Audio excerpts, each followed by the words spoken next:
মুরগির পোলট্রির মাংস রান্না দেখাবো। চিকেন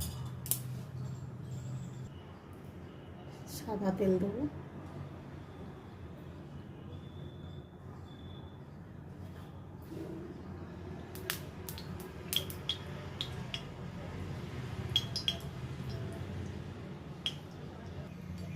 এই তো তেল দিয়ে দিয়েছি, গরম হোক তারপর আপনাদের দেখাচ্ছি।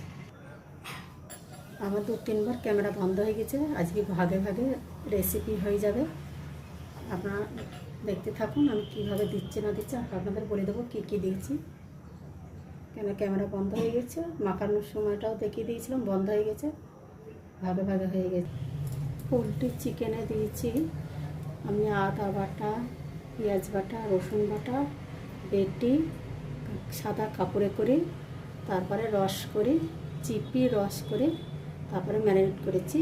আর বাটা আছে শুকনো লঙ্কা, কাঁচা লঙ্কা আর গোলমরিচ বাটা। আর দিয়েছি সাদা তেল, সামান্য 4 চামচের 1/2 চামচ হলুদ, আর পরিমাণ মতো লবণ। আর ছোটো লেবু হলো একটা ছোটো লেবু এর মধ্যে রস করে চিপে দিয়ে দিয়েছি। আপনারা দেখতে থাকুন। তারপর ম্যারিনেট করে আমি 1 ঘন্টার ওপরে রেখে দিয়েছি চাপা দিয়ে। আপনাদের ভিডিওটা দেখাচ্ছিলাম, ভিডিওটা ক্যামেরা বন্ধ হয়ে যাচ্ছে বারবারে।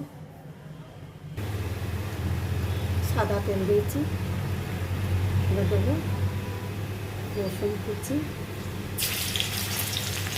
রসুন লম্বা লম্বা করে কুচি কুচি রেখেছি, দেবো আদা কুচি,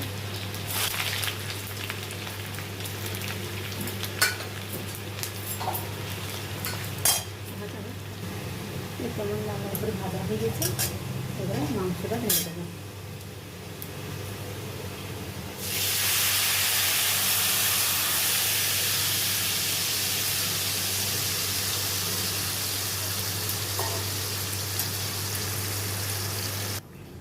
এটা ভেতরে আদা রসুন পেঁয়াজ মিক্সি বেটে সাদা কাপড় দিয়ে রস বার করে নিয়েছি, চিপি রস বার করে নিয়েছি।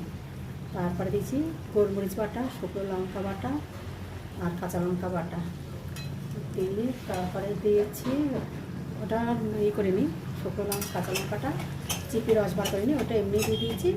তাহলে আদা রসুনের আর পেঁয়াজের রসটা বার করে নিচ্ছি। আর দিয়েছি ছোট্ট একটা লেবু রস বার করে রেখে দিয়েছি, আর সাদা তেল আর লবণ স্বাদ মতো